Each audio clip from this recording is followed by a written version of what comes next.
Spoštovane, spoštovani, drage pripadnice in pripadniki LGBTIQ+ skupnosti, dober dan. Parada ponosa je vaš praznik, je praznik različnosti, je dokaz poguma. Dokaz, da je mogoče in nujno kljub predsodkom, nerazumevanju in včasih tudi sovraštvu dati sporočilo, da imate pravico živeti svoje življenje svobodno in dostojanstveno. Zato današnji dan ni pomemben le za LGBTIQ+ skupnost, pomemben je za vse nas.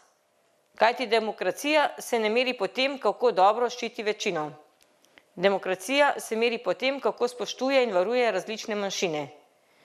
Po tem, ali vsak človek lahko hodi po ulici brez strahu. Po tem, ali lahko pove, kdo je, ne da bi zaradi tega izgubil občutek varnosti, pripadnosti in dostojanstva.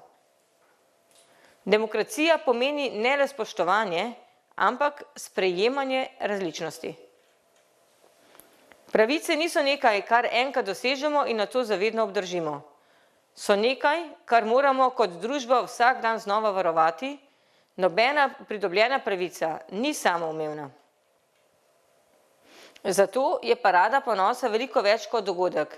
Je opomin, je sporočilo in je zaveza, da diskriminacija ni sprejemljiva, da je ne le strpnost in medsebojno spoštovanje, ampak sprejemanje različnosti nujno.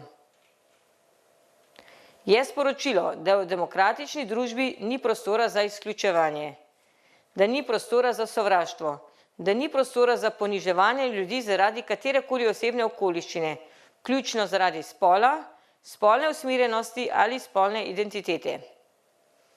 Kot varuhinja človekovih pravic želim danes jasno povedati, pravice LGBTIQ+ oseb niso posebne pravice, so človekove pravice.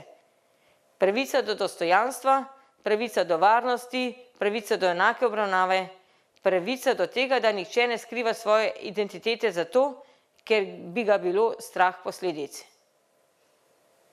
Pred nami ostajajo izzivi, še vedno se srečujemo s sovražnim govorom, diskriminacijo in neustrezno urejenimi področji, ki vplivajo na življenja številnih ljudi.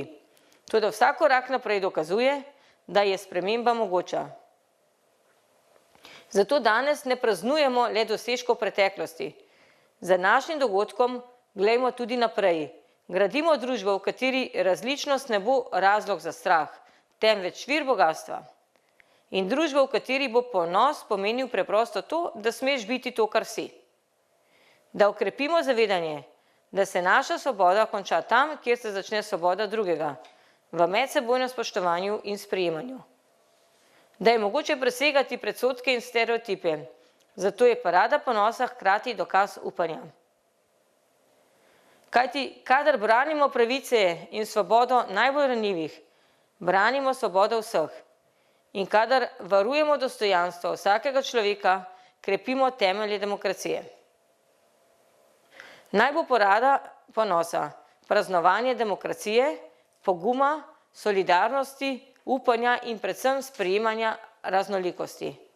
Uspešna in etična družba je sposobna povezovanja vseh odtenkov različnosti, vseh barv mavrice. Parada ponosa dokazuje, da je vključujoča, pravična in svobodna družba mogoča. Srečno!